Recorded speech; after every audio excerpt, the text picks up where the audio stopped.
Welcome to The Explainer. All right, today we're tackling a pretty heavy but super important topic. What would a third world war actually look like in our completely connected, high-tech world? Let's dive in. So let's just start with a quick thought experiment. Imagine it's a normal morning. You wake up, you grab your phone, but instead of seeing the usual notifications, you're hit with a wall of alerts. A global conflict has just kicked off. What even happens next?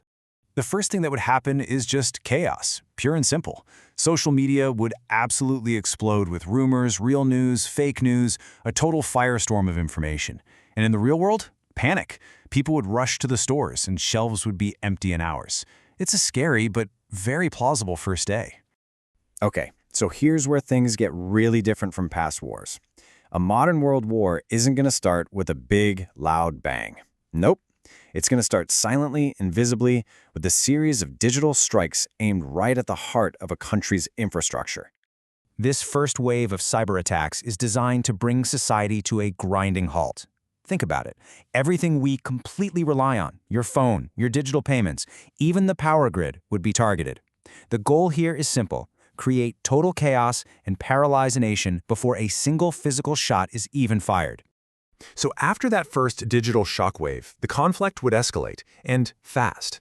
It would move into the physical and the economic worlds.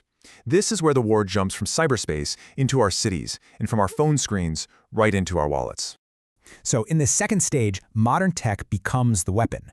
We're talking about advanced drones and missiles that can launch these devastating attacks from hundreds of miles away with basically zero warning.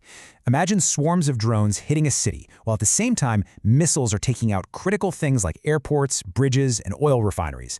The whole point is to paralyze a country, to make it impossible to function, let alone fight back. And that leads us right into stage 3, economic collapse. The consequences here would be just brutal. Global stock markets would nosedive, the price of essentials, like fuel, would go through the roof, and the value of our own money, it could just evaporate. This would set off a whole chain reaction of supply chain failures and food shortages that would affect absolutely everyone. Now, here's the really crucial part. This wouldn't just be a war between two countries. Not at all. All these global alliances would act like a tripwire, turning a smaller conflict into a massive worldwide war. It's a lot like the domino effect that started World War I. Treaties and promises would drag nation after nation into the fight. And this domino effect, this escalation, it leads us to the most terrifying stage of them all, the point of no return.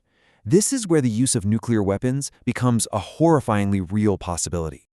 With over 9,000 nuclear weapons out there in the world, the potential for destruction it's almost impossible to wrap your head around.